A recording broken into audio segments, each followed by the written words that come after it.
Bismillahirrahmanirrahim. On va vous présenter maintenant une série des exercices pour la préparation du bac de titre Je prépare mon bac. On va commencer par la première série concernant les ondes des programmes du deuxième bac BIOF. L'exercice 1. Les vents créent dans les hautes mers des vagues qui se propagent vers les côtes. Cet exercice a pour objectif l'étude du mouvement de ces vagues. La première question, on considère que les vagues qui se propagent à la surface de la mer sont des ondes sinusoïdales de période t est égale à 7 secondes. L'onde étudiée est-elle transversale ou longitudinale, avec la justification de votre réponse. Donc, lorsqu'on parle des ondes mécaniques en général, donc il y a deux types, le type transversal et un type d'onde longitudinale. Pour savoir est-ce qu'il s'agit d'une onde transversale ou une onde longitudinale, donc on va comparer le sens, la direction de perturbation avec celle de propagation. Par exemple, l'onde est sinusoïdale. Donc on peut la représenter sous cette forme-là, une forme sinusoïdale. Donc, pour déterminer la direction de perturbation, donc puisque à la surface de l'eau on crée une perturbation, cette perturbation se fait verticalement dans cette direction-là, qu'on représente en rouge. Donc ça, c'est la direction de perturbation. Direction de perturbation. Après la perturbation et la propagation des ondes à la surface de l'eau. Donc il se fait dans une direction horizontale. C'est la direction de propagation. Donc dans ce cas-là de l'eau, on a les deux directions, c'est-à-dire la perturbation et celle de propagation, ils sont perpendiculaires. Donc, on dit dans ce cas-là que l'onde qui se propage à la surface de l'eau est une onde transversale. Donc, on peut écrire ici, c'est une onde transversale. Pourquoi? Car la direction de propagation est perpendiculaire à la direction de perturbation.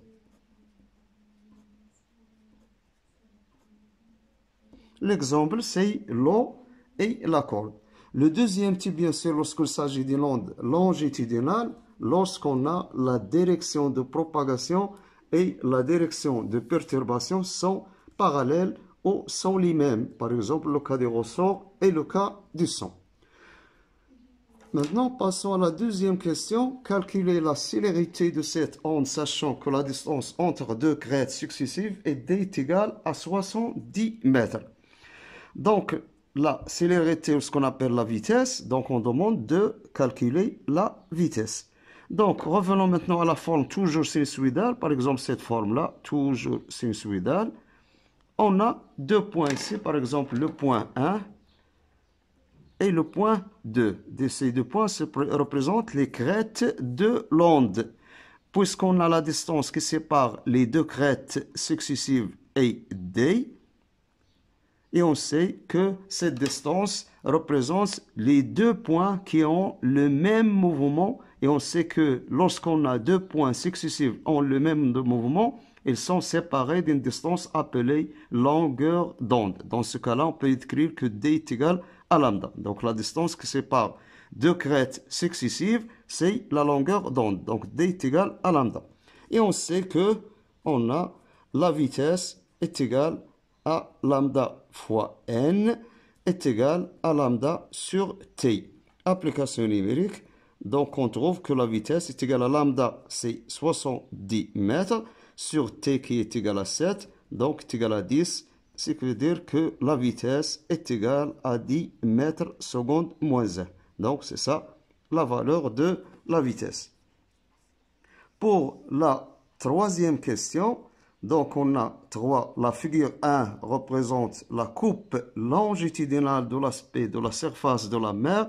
À l'instant T, on néglige la dispersion et on considère S source de l'onde et M le front d'onde. Distance de S est égale à la distance SM. Toujours au cours des propagations des ondes, quel que soit le milieu de propagation, soit l'eau, la corde, etc. Donc, il y a une source à partir de laquelle on crée des ondes ou des perturbations et on a un autre point appelé le front de l'onde.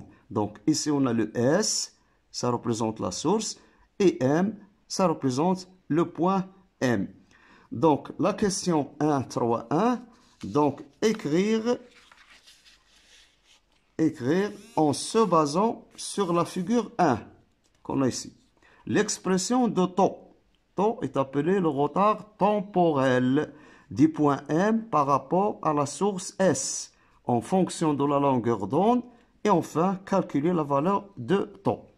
Donc lorsqu'on parle de retard temporel, c'est un temps qui sépare deux points. On dit par exemple le retard temporel d'un point par rapport à un autre. Donc ici on vous demande du point M par rapport à S. Et on sait que chaque point du milieu de propagation reprend le même mouvement de la source, mais après un certain temps qu'on appelle le retard temporel. Donc on sait que taux est égal à la distance SM qui sépare les deux points sur la vitesse V. Et puisqu'on vous demande de déterminer l'expression de taux en fonction de lambda, donc il faut faire intervenir la longueur de lambda. Donc cette longueur, comment peut-on la faire intervenir? Donc on sait que S et M, c'est une distance. Donc par exemple, si on prend ce point-là, un deuxième point ici, on sait que ces deux points sont séparés d'une distance qu'on représente par lambda.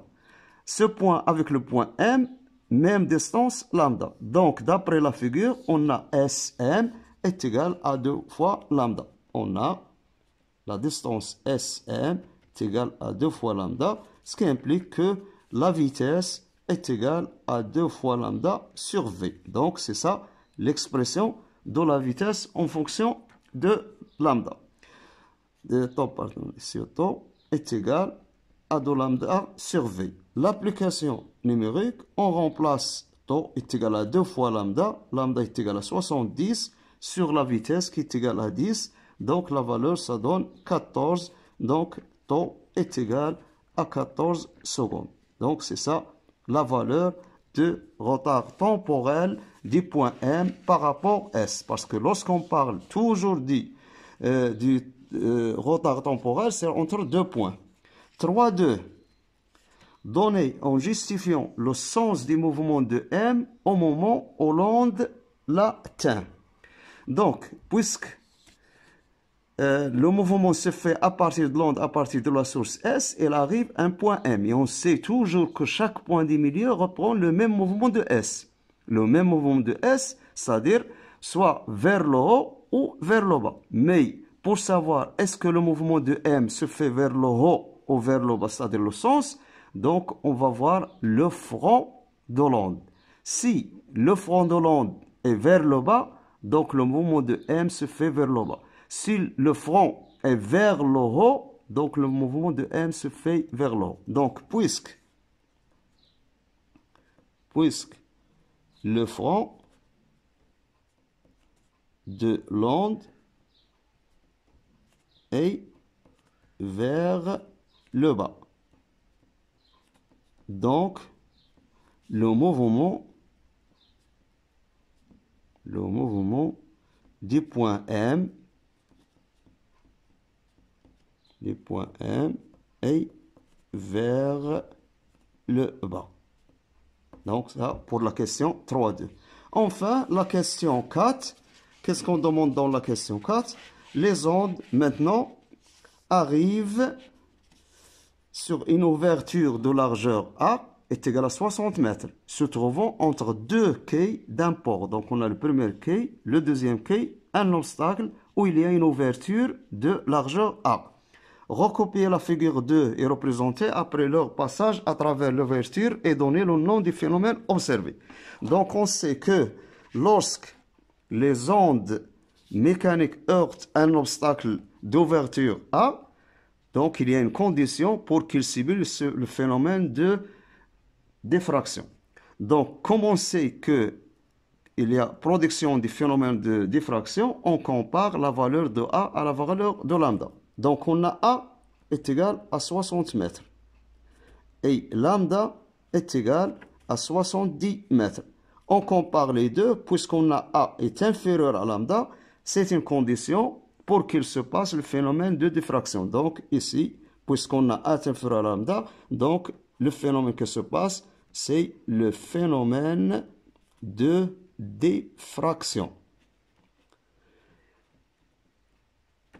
Comment se passe le phénomène de diffraction? Puisqu'on a avant la diffraction, c'est-à-dire les ondes incidentes, sont de longueur lambda, et si on ajoute aussi la vitesse, on peut représenter la vitesse de direction perpendiculaire au trait représente les ondes de même vitesse, c'est-à-dire le module ne change pas.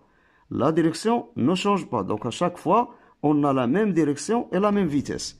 Mais lorsqu'il se produit le phénomène de diffraction, la longueur d'onde reste la même, mais ce qui change, c'est la direction de la vitesse. Et on sait que la direction de la vitesse, lorsqu'elle change, on obtient des ondes de forme circulaire. Donc, par exemple, on représente les ondes après la diffraction comme cela, c'est-à-dire une forme circulaire.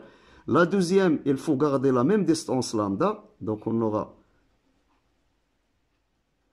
la deuxième avec la même longueur d'onde. Il faut garder la même distance lambda. Et on ajoute une autre, par exemple, comme ça, toujours de même distance parce qu'il y a conservation de la même longueur lambda. Ce qui change au cours de la diffraction, c'est la direction. Par exemple, si on choisit un point ici, on veut représenter le vecteur vitesse. On trace la tangente en ce point et la direction de la vitesse, ça sera la perpendiculaire. C'est ça le vecteur vitesse. En ce point-là, même chose, la tangente, le vecteur vitesse. Et on observe que après passage de l'onde, des ondes à partir de l'ouverture de largeur A, la direction de la vitesse change, mais le module reste constant parce qu'on a le même milieu. Donc c'est ça ce qu'on appelle le phénomène de diffraction. Le deuxième exercice, maintenant, propagation des ondes mécaniques. Pour étudier la propagation des ondes mécaniques à la surface de l'eau, on utilise une cuve à ondes. Le but de cette partie de l'exercice est de déterminer quelques grandeurs caractéristiques d'une onde mécanique. À l'aide d'un vibreur d'une cuve à ondes, on crée en un point S, de la surface libre de l'eau une onde progressive sinusoïdale de fréquence n est égale à 20 Hz. Cette onde se propage à t est égal à 0 à partir du point S, c'est-à-dire à partir du point S qui est la source. Donc, il y a propagation des ondes sans amortissement et sans réflexion. La figure seconde représente une coupe dans un plan vertical d'une partie de la surface de l'eau à l'instant de date T1. C'est-à-dire la figure qu'on observe maintenant, qu'on a ici, donc il donne l'aspect du milieu de propagation, c'est-à-dire la surface de l'eau à l'instant T1. Premièrement, l'onde qui se propage à la surface de l'eau est-elle transversale ou longitudinale? Donc, pour comparer transversale ou longitudinale, on a dit qu'on peut comparer la direction de propagation, puisqu'on a l'aspect du milieu est de cette forme-là. Donc, on a la direction de perturbation, c'est la verticale. La direction de propagation, c'est l'horizontale.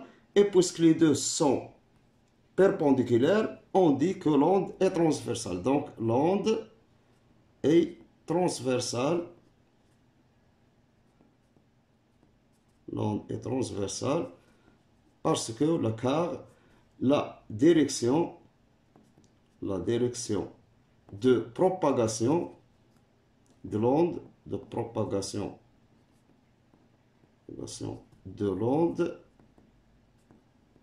est perpendiculaire à la direction la direction de perturbation.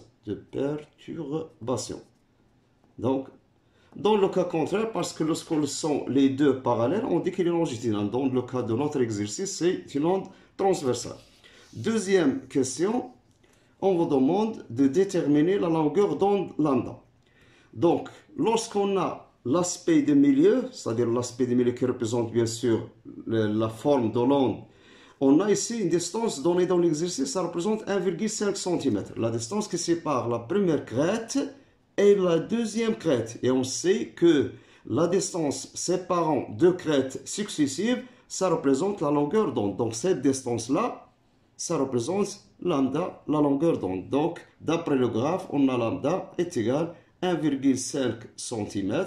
Donc est égal à 1,5 fois 10 à la puissance 2 moins 2 mètres. Après, la troisième question, on demande de déduire la célérité V de la vitesse à la surface de l'eau. On sait que on a la vitesse est égale à lambda fois n. Avec n, c'est 20 Hz et lambda 1,5 fois 10 moins 2. Donc, V, l'application numérique, ça donne lambda est égal à 1,5 fois 10 à la puissance moins 2 fois 20, qui représente bien sûr la valeur de la fréquence. On trouve que la valeur de la vitesse est égale à 0,3 mètres seconde moins 1. Ça, la valeur de la vitesse. La quatrième question, la dernière. Donc, on a le point M. Le point M sur la figure, bien sûr. Il est situé à une distance D est égale à Sm.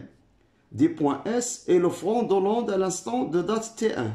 On demande d'exprimer le retard temporel tau du mouvement du point M par rapport à S. Le retard de M par rapport à S. En fonction de quoi? De la période T de l'onde est calculée tau. Donc on sait que on a, puisqu'il s'agit d'un retard temporel entre deux points, c'est S et M, donc divisé par la vitesse. Donc l'expression du retard temporel, c'est la distance qui sépare les deux points sur la vitesse qui est égale à D sur V. Puisqu'on vous demande d'exprimer le temps en fonction de T, donc on va voir l'expression de D. Revenons maintenant à la figure. Donc D, c'est la distance qui sépare S et M. Donc du point S, on va voir combien de lambda existe dans Sm. Donc de Sm en ce point-là, on a lambda, la longueur d'onde. Et de ce point à M, où il y a une deuxième longueur d'onde, donc la distance Sm est égale à 2 fois lambda. Donc on a, avec bien sûr ici, avec D est égal à 2 fois lambda, et V est égal à lambda fois N est égal à lambda sur T. On remplace dans l'expression de tau, on trouve que tau est égal, D c'est 2 fois lambda, sur la valeur de V c'est lambda sur T, donc est égal à 2 fois lambda fois T sur lambda, on simplifie lambda, ça nous reste le 2T. Donc on trouve que tau est égal à 2 fois T, c'est ça l'expression de T en fonction de tau.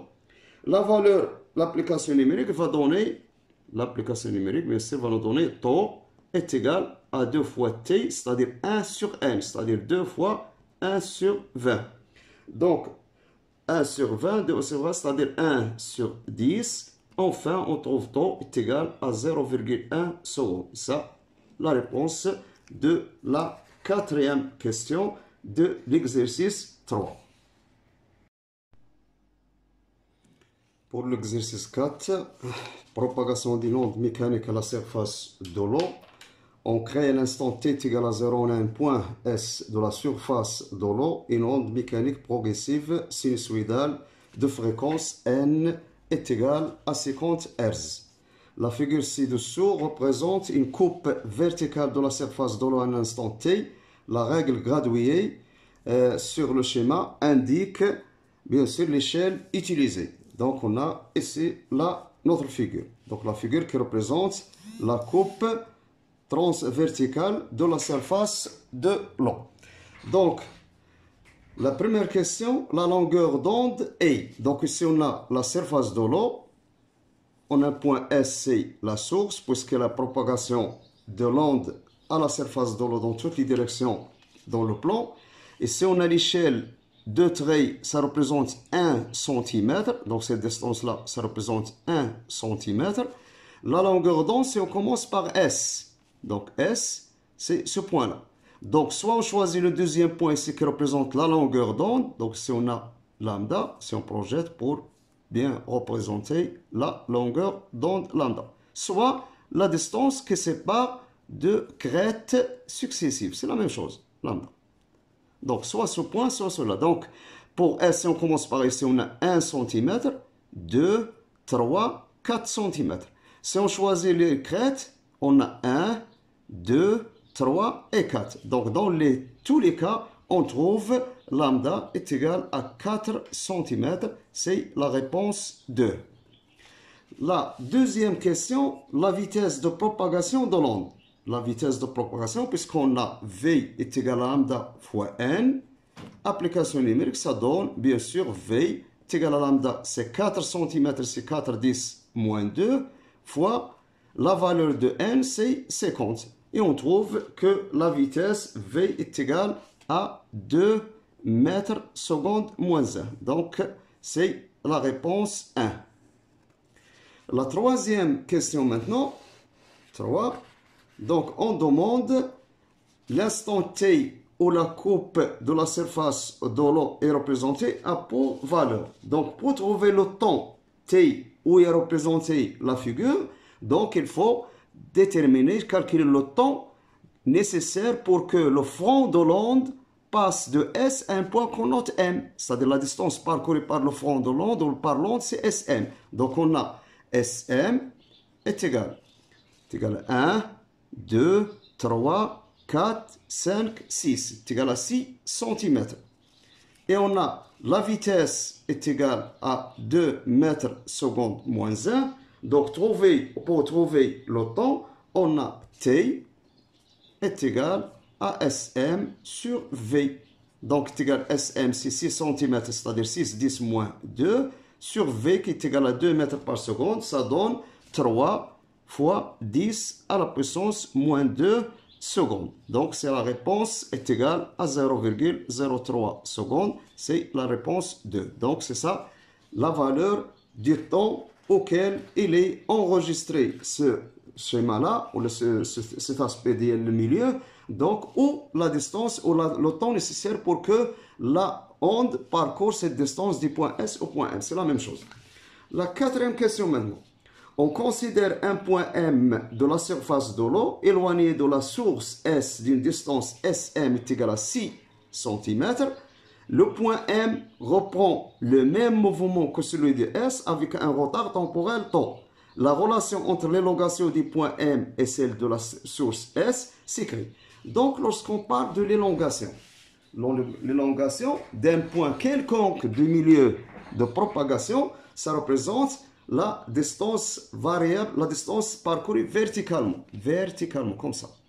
Donc, verticalement, c'est-à-dire lorsqu'on revient au schéma, chaque point reprend le même mouvement de la source S. Donc, on a le SM, c'est la distance. Le point M se trouve à une distance 6 cm de S et avec un retard temporel. Donc, on calcule tout d'abord le retard temporel. Τ est égal à SM sur V est égal à 6 fois 10 à la puissance moins 2 sur V, c'est 2. Donc, est égal à 3, 10 moins 2. Donc, τ est égal à 0,03 secondes. Maintenant, revenons à la relation qui va lier l'élongation du point M et l'élongation du point S. On sait que l'élongation YM à l'instant T est égale à YS à l'instant T. Mais puisque le point M reprend le même mouvement après un retard par rapport à S, donc ce sera T moins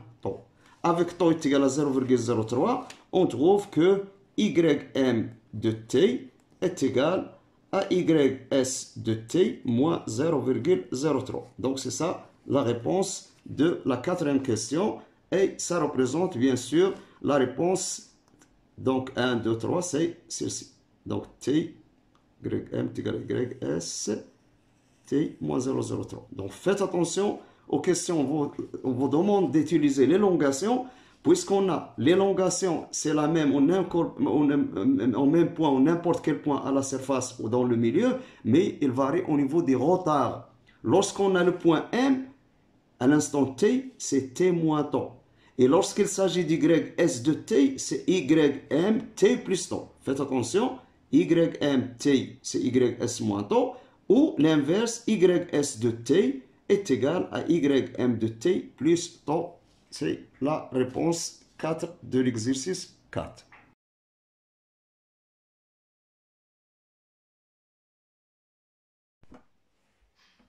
Donc, exercice 5, la détermination de la célérité d'une onde ultrasonore dans un liquide. Le liquide, ici, c'est le cas de pétrole. Donc, pour déterminer cette vitesse qu'on va noter Vp, donc on utilise un dispositif expérimental formé par la figure montré dans la figure 1. Donc, ce dispositif expérimental nous permet de déterminer la vitesse de propagation dans le pétrole.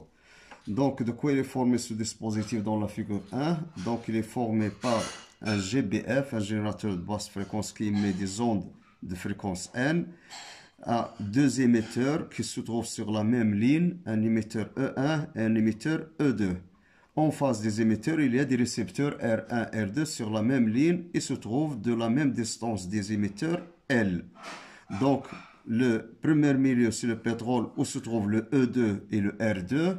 Et le deuxième milieu, c'est l'air où se trouve l'émetteur E1 et le récepteur R1. Donc, le récepteur R1 et R2 sont liés à deux voies A et B d'un oscilloscope pour visualiser, bien sûr, le signal reçu par le récepteur 1, c'est-à-dire les ondes ultrasonores. Donc, la première question, on demande les ondes ultrasonores sont-elles longitudinales ou transversales avec la justification. Donc, lorsqu'on veut savoir est-ce qu'il s'agit des ondes longitudinales ou transversales, donc il faut comparer toujours la direction de perturbation à celle de propagation. Pour savoir comment se passe dans les cas des ondes sonores, on va prendre par exemple une source. Ici, par exemple, le cas du son, c'est un haut-parleur. Par exemple, ici, la source S. Il émet des ondes ultrasonores dans cette direction-là. Donc, le milieu de propagation, il est formé par des particules qu'on note par des points, par des particules soit dans un liquide, soit dans un gaz, soit dans un solide. Donc, ici, on a les particules qui constituent le milieu de propagation. Donc, lorsque les ondes sonores proviennent de la source, elles se propagent. Donc, qu'est-ce qui se passe? Il se produit des perturbations. Donc, la perturbation se fait dans la direction horizontale. Donc, parce que lorsque les ondes sonores sortent, donc, il effectue le mouvement de va-et-vient, c'est-à-dire le mouvement sinusoïdal. Donc, il provoque la perturbation de toutes les particules qui constituent le milieu. Donc, on aura la direction de perturbation en rouge. Le sens de propagation, ou la direction de propagation se fait dans la direction horizontale qu'on note avec la couleur bleue. Donc, il y a ce qu'on appelle les ondes se propagent de cette façon-là. Donc, il y a perturbation, c'est ça la perturbation, et il y a la propagation horizontale. Donc, dans ce cas-là, puisque les deux directions de perturbation et de propagation sont parallèles, on dit que l'onde ultrasonore ou les ondes ultrasonores, donc les ondes ultrasonores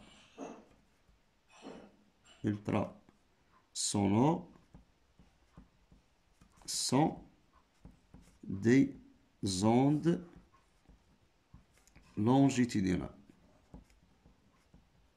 Les ondes longitudinales, car c'est-à-dire la justification, la direction de perturbation, est parallèle à la direction de propagation. C'est bon. Donc, c'est ça la justification pour que l'onde soit une onde longitudinale. Donc maintenant, passons à la deuxième question. Donc dans la deuxième question, qu'est-ce qu'on a? En exploitant la figure 2, c'est-à-dire la figure 2 qui représente le signal des ondes sonores sur l'écran de l'oscilloscope. Et on demande de déterminer le retard temporel tau entre les deux ondes reçues. Donc, on sait que le retard temporel, on peut le déterminer expérimentalement en utilisant les signaux enregistrés ou là visualisés sur l'écran de l'oscilloscope. Puisque l'oscilloscope est formé par des carreaux, comme le montre la figure 1, ou la figure 2, pardon. Donc ici on a l'axe horizontal, ça représente le temps, et vertical, ça représente la tension. On a ici la première onde et la deuxième onde. Donc, si on prend les deux points, par exemple le front de la première onde avec le front de la deuxième onde, on projette sur l'axe horizontal, on projette pour la deuxième. Donc, si on a un décalage temporel entre les deux ondes, ce décalage, c'est celui que l'on représente par temps, on appelle le retard temporel. Si on choisit par exemple un autre point, par exemple ce point-là, donc il faut choisir le même point sur la deuxième. On projette sur l'axe horizontal et on trouve que le décalage, c'est tau. Donc ce taux-là, c'est le même soit dans le premier cas ou le deuxième. Donc est égal, ça représente 2 carreaux. Donc 1, 2, c'est 2 carreaux. Donc on a le retard temporel tau est égal au nombre de divisions fois la sensibilité horizontale. Avec la sensibilité horizontale est donnée est égale à 2 millisecondes par division.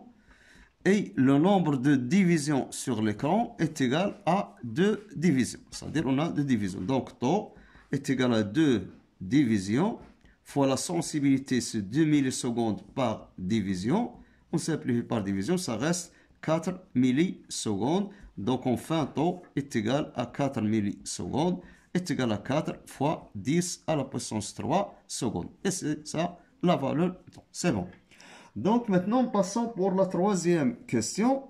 C'est montrer l'expression de tau ici c'est pas t, de tau, s'écrit sous la forme tau est égal à L en facteur de 1 sur V de l'air moins 1 sur V de P. V de l'air, c'est la vitesse dans l'air des ondes ultrasonores. Et Vp, c'est la vitesse des ultrasonores dans le milieu, le pétrole. L, c'est la distance parcourue par l'onde à partir de l'émetteur jusqu'au récepteur R. Donc, on sait dans le texte que toujours lorsqu'il y a propagation des ondes, ces ondes, la vitesse de propagation des ondes ultrasonores ou des sons dépend de la densité du milieu de propagation. Une fois la densité est élevée et grande, donc la vitesse sera plus grande, c'est-à-dire les ondes seront plus rapides. Donc la densité du pétrole qui est un liquide est supérieure à la densité de l'air qui est un gaz. Donc on dit dans ce cas-là, on a que la vitesse de propagation dans le pétrole est supérieure à celle dans l'air. Donc le temps mis pour qu'il parcourt la distance L, ce sera le Tp inférieur à T dans l'air. Parce que le temps mis, ce sera inférieur parce que la vitesse est élevée. Et on a aussi la vitesse de propagation des ondes dans l'air est égale à L sur TR. Avec TR, c'est le temps mis pour parcourir la distance L par les ondes. Et V dans le pétrole est égal à L sur TP. Avec TP, c'est le temps mis pour que les ondes parcourent la distance L dans l'air. Donc, on aura dans ce cas-là, T dans l'air est égal à L sur VR et TP est égal à L sur VP. Donc, le temps TR et le temps TP, puisqu'ils ne sont pas les mêmes, donc la différence entre les deux temps, ça représente le retard temporel. C'est-à-dire, on a tau est égal à TR moins TP. Donc, TR, c'est L sur VR, moins TP, c'est L sur VP. Donc, on va mettre le L en facteur. On aura taux est égal à L en facteur de 1 sur V dans l'air, moins 1 sur VP. Et c'est ça l'expression qu'on demande dans la deuxième question. Ça, c'est pour la question 3. Pour la question 4, trouvez la valeur approchée de la célérité VP. Donc, la célérité VP, c'est ça le but de l'exercice, c'est de déterminer la vitesse de propagation des ondes ultrasonores dans le pétrole. Bien sûr, on va utiliser l'expression de taux qu'on a trouvée ici, puisqu'on connaît déjà la valeur de taux dans la question 2. Et la vitesse dans l'air, c'est donné. La longueur L, ou la distance L, c'est aussi donné. Donc, on a, dans ce cas-là, taux est égal à L en facteur de 1 sur VR moins 1 sur VP, ce qui implique que taux sur L est égal à 1 sur VR moins 1 sur VP. Donc, on va mettre ça pour avoir le même dénominateur. On aura dans ce cas-là que, bien sûr, on cherche VP, donc c'est bien, pardon, on va faire passer le 1 sur VP de l'autre côté. Dans ce cas, ça sera 1 sur VP est égal à taux sur L, pardon, moins taux sur L plus 1 sur VR. C'est-à-dire 1 sur VP est égal à 1 sur VR moins taux sur L. Donc, on va faire le même dénominateur. On aura L fois 1 moins taux fois V de l'air sur L multiplié par VR. Puisqu'on cherche le VP, on va renverser l'expression. Donc, on aura dans ce cas l'expression de VP est égale à L fois VR sur L moins taux fois V de l'air. Donc, c'est ça l'expression littérale qui nous donne l'expression de VP. L'application numérique, on aura le VP est égal. La longueur R, c'est la distance parcourue par les ondes et c'est la distance qui sépare les deux récepteurs aux deux émetteurs, qui est égal à 1,84 multiplié par VR, c'est donné 340 sur L 1,84 moins taux, c'est déjà calculé 4, 10 moins 3 fois 340. Après calcul, on trouve que VP est égal à 1303 mètres secondes moins 1. Et c'est ça la valeur de la vitesse de propagation des ondes ultrasonores dans le pétrole. Et bien sûr, si on compare 1303 à 340, on trouve, d'après l'expérience, que la vitesse de propagation dans le pétrole est supérieure à celle de propagation dans l'air. Et en général, on dit que la vitesse de propagation des ondes sonores ou ultrasonores dans les liquides est supérieure à celle de propagation dans l'air ou dans les gaz en général. Maintenant, on passe à l'exercice 6.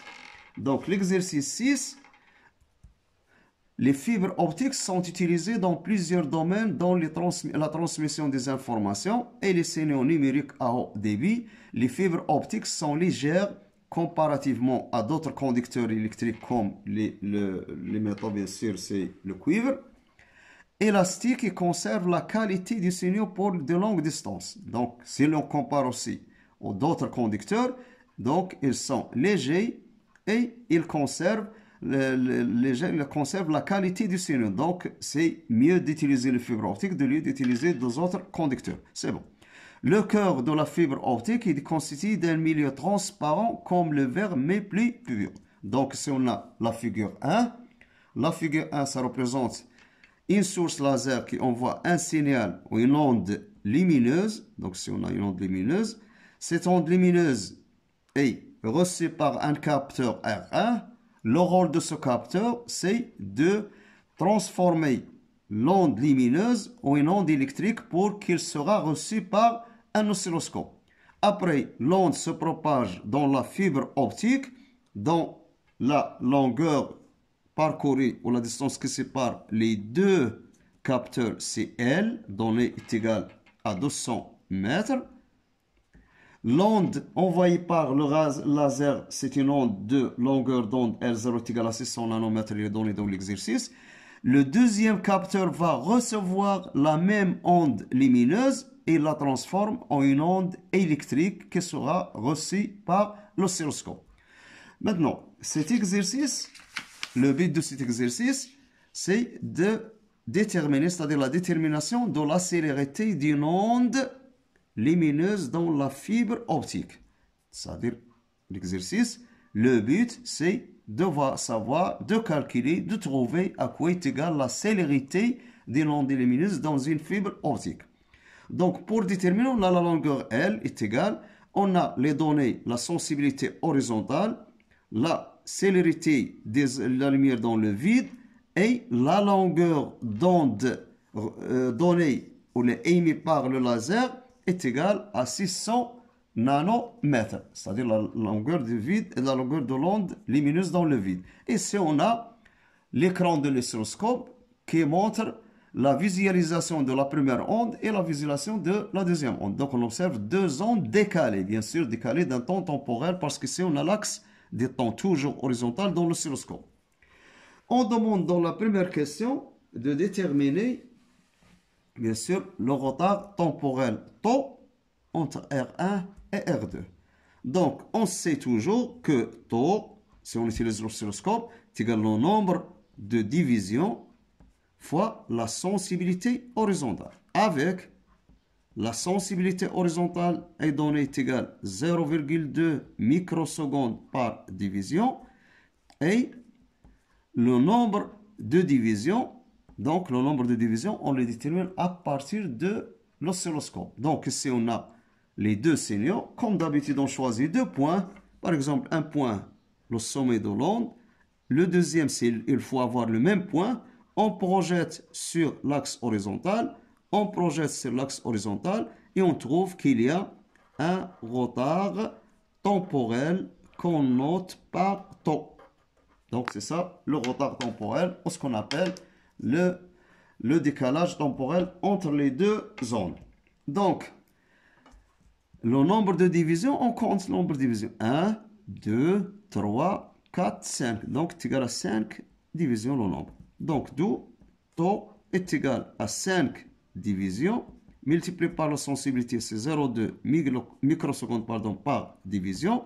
Par calcul, on trouve qu'il est égal à 5 fois 0,2 en microsecondes. Faites attention à l'unité. Donc, est égal à 1 microseconde est égal à 10 moins 6 secondes. Donc, τ est égal à 1 microseconde est égal à 1 fois 10 à la puissance moins 6 secondes. C'est ça, la valeur du retard temporel. La question suivante, c'est la question 1,2. Calculer la célérité de l'onde lumineuse au cours de la fibre optique. Donc, la vitesse, la célérité de la lumière au cœur de la fibre optique. Donc, on vous demande de calculer la vitesse V. La vitesse de propagation, on va la noter, la célérité par V. On sait que on a L est égal à V fois delta T. Delta T, c'est le temps parcouru par l'onde de R1 à R2, qui représente aussi le retard temporel τ. Donc, enfin, on aura L est égal à V fois τ. On cherche V est égal à L sur τ.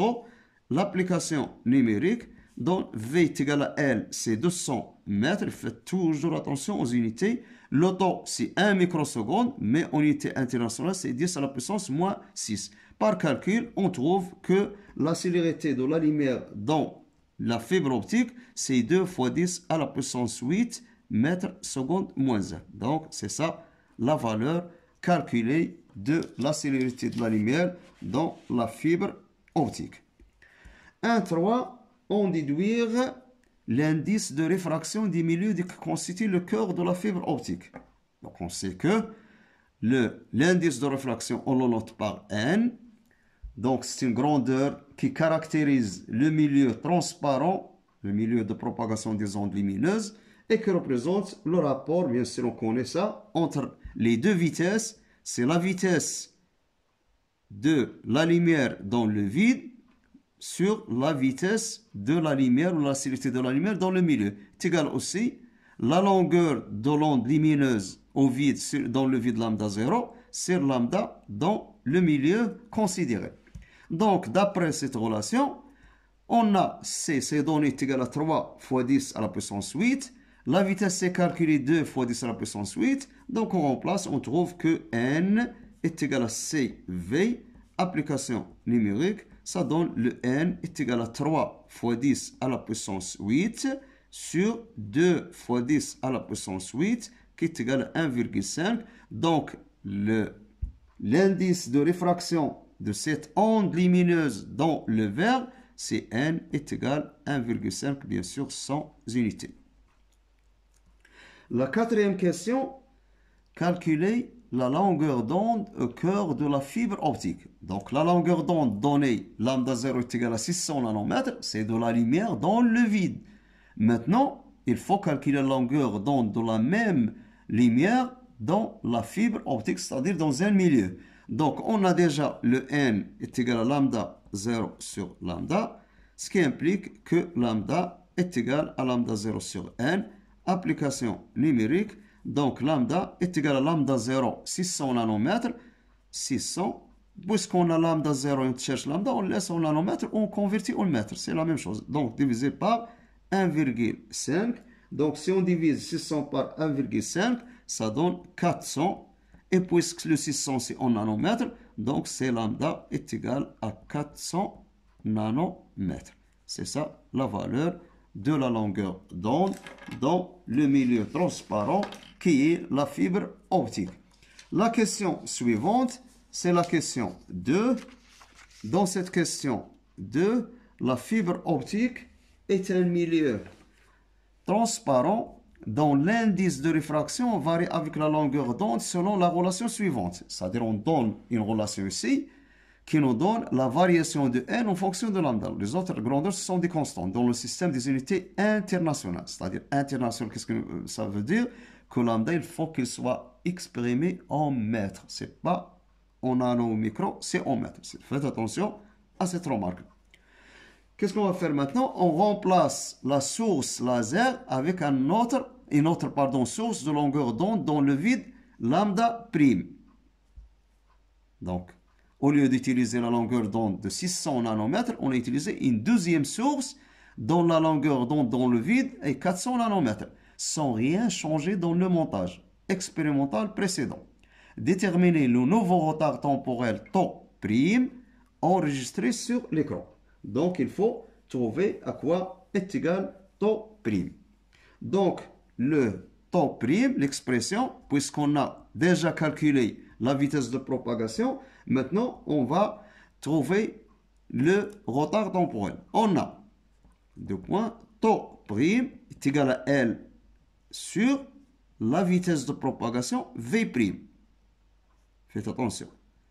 Elle n'a pas changé parce qu'il a dit dans l'exercice qu'on a conservé, non, la sans rien changer, conservé le même dispositif expérimental.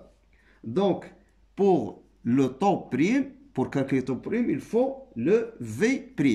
Donc, le V' devient le V'. On a N' est égal à C sur V'.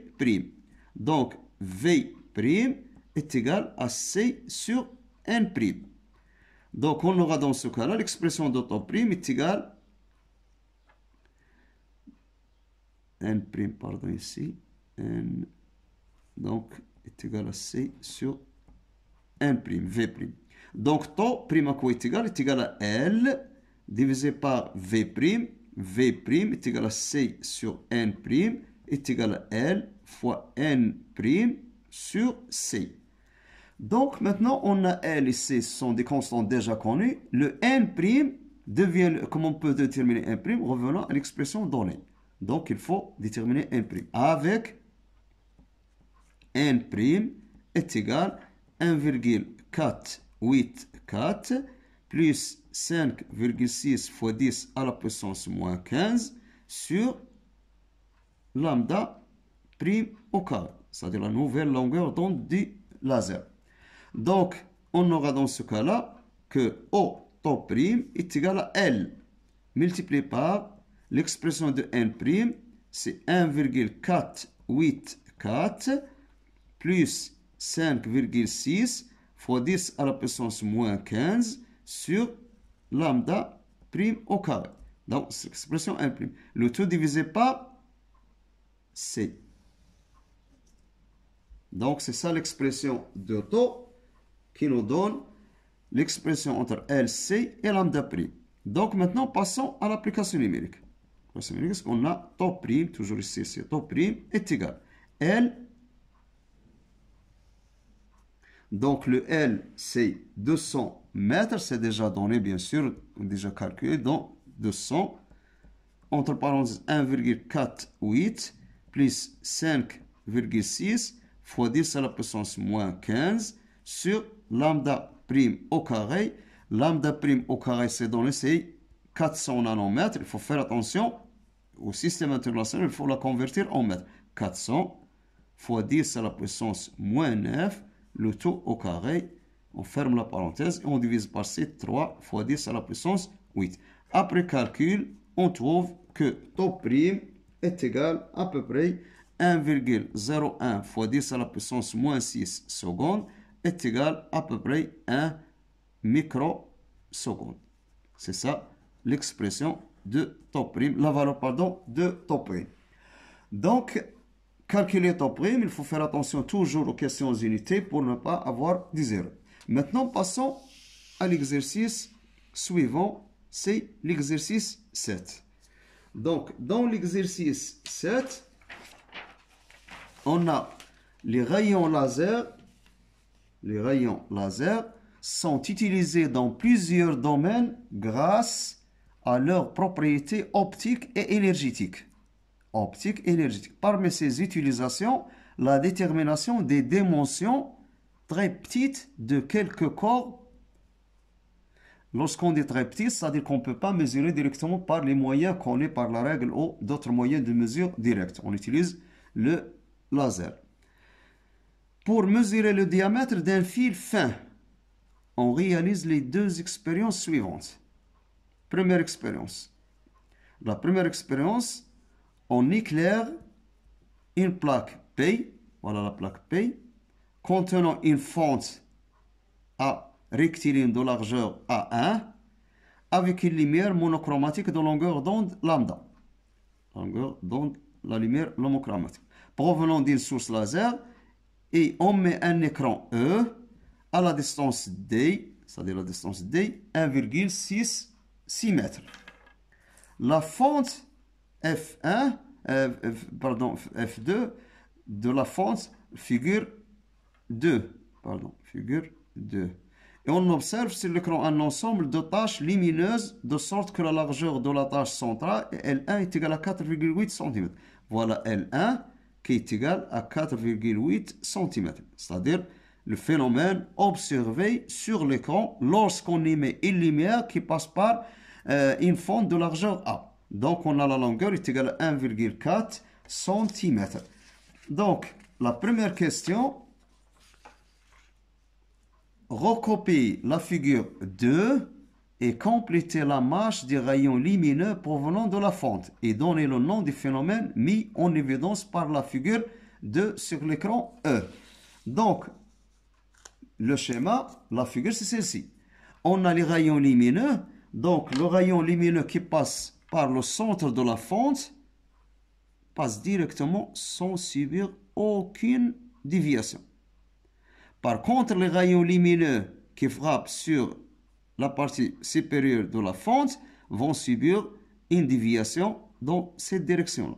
De l'autre côté, déviation de l'autre côté. Donc, on obtient dans ce cas-là que les rayons lumineux, lorsqu'ils passent par une fente, ils changent de direction. Donc, c'est ça le schéma qui représente les rayons lumineux après passage par la fente.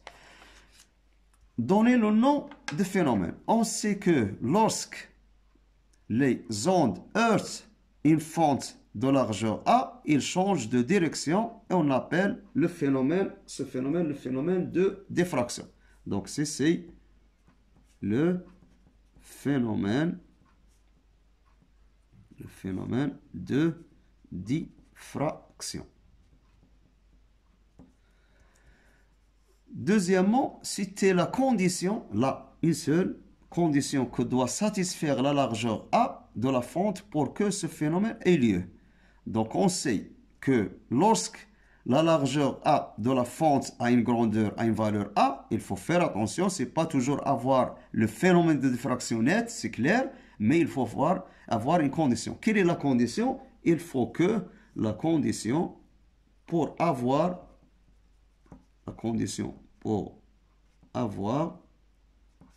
une meilleure diffraction, c'est que A soit supérieur à la longueur d'onde. C'est ça la condition. Et une seule condition pour obtenir le phénomène de diffraction ou pour que le phénomène ait lieu. La troisième question, dans la troisième question, on demande écrire l'expression de l'écart angulaire θ entre le milieu de la tâche centrale et l'une de ses extrémités en fonction de L1 et D. Donc, pour faciliter la tâche, pour savoir comment, par exemple, déterminer, donc on représente ici la tâche centrale, voilà, qui a une largeur L1. Ici, on a la ligne horizontale, c'est le rayon lumineux qui passe sans subir aucune déviation. Donc, ici, on a le rayon lumineux, parce qu'on demande θ entre le milieu de la tâche centrale, voilà le milieu de la tâche centrale, et l'une des extrémités par l'extrémité supérieure ou inférieure. Par exemple, prends cette extrémité-là. Donc, on a ici le rayon lumineux qui passe sans subir de déviation, le premier. L'autre rayon, deuxième, c'est ça, ce qu'on appelle l'écart angulaire θ. C'est ça, θ. Donc, pour déterminer cet écart angulaire, on va prendre ce triangle rectangle-là. Donc, rectangle, l'angle droit ici. Donc, ici, on a un triangle rectangle. La distance ici, c'est D. Et la distance, c'est l'opposé, c'est la moitié de L1. C'est-à-dire la moitié de la largeur de la tâche centrale. Donc, on demande de déterminer l'expression de l'écart angulaire. Donc, puisque ici, on a un triangle rectangle, pour mettre la relation entre θ L1, c'est-à-dire le côté opposé et le côté adjacent, on utilise la tangente. Donc, on a tangente de θ, c'est égal côté opposé, c'est la moitié de L1. Ce n'est pas L1, la moitié, seulement cette partie-là. Donc, c'est L1 sur 2 sur le côté. Sur le côté D, donc c'est D, donc c'est égal à L1 sur 2 fois D. Donc, on a tangente θ est égal à L1 sur D. Et parfois, puisqu'on a toujours les angles sont très petits, on peut avoir tangente θ est égal à peu près à θ, par exemple.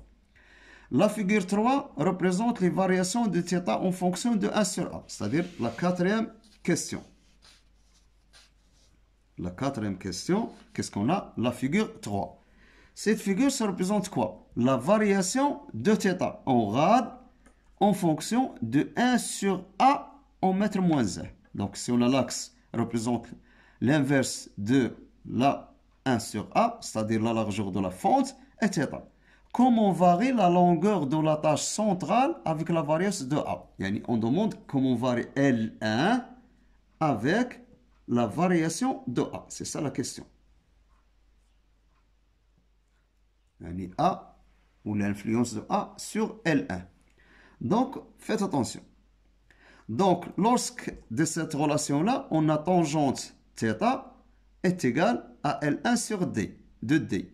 Et on a la courbe, c'est-à-dire le graphe, représente θ en fonction de 1 sur A. Donc, puisque la fonction ici, c'est une fonction linéaire, croissante, c'est-à-dire 1 sur A augmente, θ augmente. Donc, d'après le graphe, 1 sur A augmente, ça provoque l'augmentation de θ. C'est-à-dire, CA augmente, c'est l'inverse, θ diminue. Ça, c'est d'après le graphe. L'expression de tangente θ Donc, ce que nous donne, c'est θ augmente, ce qui implique que tan θ tangente θ augmente, ce qui implique que L1 augmente, puisque D, c'est constante. Donc, θ augmente, LA augmente, ils sont proportionnels. A augmente, θ diminue, inversement proportionnel. Donc, pour faire augmenter la valeur de θ, il faut diminuer A. Donc, ici, on peut dire que si on diminue la valeur de A, θ augmente. Donc, θ augmente, A diminue, θ augmente, L1 augmente. Donc, d'après les deux, on peut en déduire enfin que lorsque, bien sûr, ici on a A, lorsque A diminue, θ augmente, donc L1 augmente. Donc, d'après les deux, d'après la première et la deuxième. Donc, si on fait diminuer la largeur de la fente, qu'est-ce qui se passe? La largeur de la tâche centrale augmente. Donc, diminuer la fente, la largeur de la fente, la largeur de la tâche centrale augmente. Donc, ils sont inversement proportionnels. C'est bien. 1,4,2. Déterminer graphiquement lambda et calculer A1. Déterminer quoi? Graphiquement la valeur de lambda. Donc, pour déterminer la valeur de lambda, bien sûr, on va exploiter le graphe. Donc, le graphe ici, donc on sait toujours que θ est proportionnel 1 sur A. Donc, θ est proportionnel 1 sur A, puisqu'une fonction infime, ce qui implique que θ est égal à une constante fois 1 sur A. Cette constante représente la longueur d'onde, c'est lambda fois 1 sur A. Donc, graphiquement, la longueur d'onde, ça représente la pente de la courbe. Donc, directement, lambda est égal à la pente, est égal, on choisit deux points. On choisit par exemple un point, c'est le 0. Un deuxième point, par exemple, celui-là. Donc, ici, on a le delta θ. Ici, on a le delta 1 sur A. Donc, la pente est égale à delta θ sur delta 1 sur A. Est égal. Delta θ est égal de 0 à 0,2. Donc, est égal à 0,2 moins 0 sur delta de 1 sur A. Donc, si on a 2, ici, ce sera 3. 3 fois 10 à la puissance 5. Ici, 3 fois 10 à la puissance 5. Donc, 3 fois 10 à la puissance 5 moins 0. Après calcul, bien sûr, on trouve que la longueur d'onde à peu près est égale à 6 fois 10 à la puissance moins 7 mètres. Donc, c'est ça la valeur de la longueur d'onde. Donc, on va l'écrire ici. Donc, la longueur d'onde lambda est égale à 6,67 par exemple, 10 à la puissance moins 7 mètres. Donc, ça, c'est la valeur de la longueur d'onde.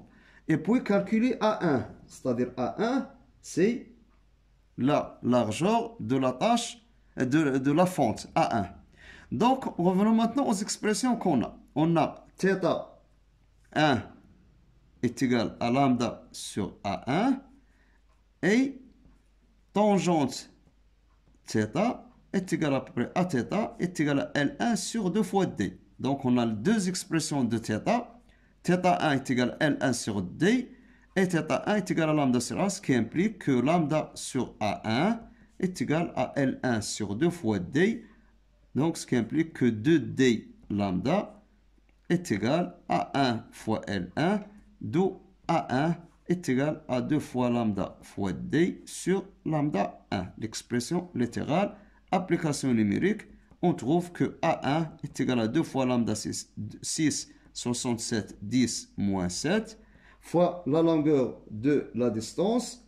Bien sûr, la distance, c'est donné dans l'exercice. C'est une valeur, bien sûr, qui n'a pas changé. La distance est égale à 1,6 mètres. Donc, fois 1,6 mètres sur la valeur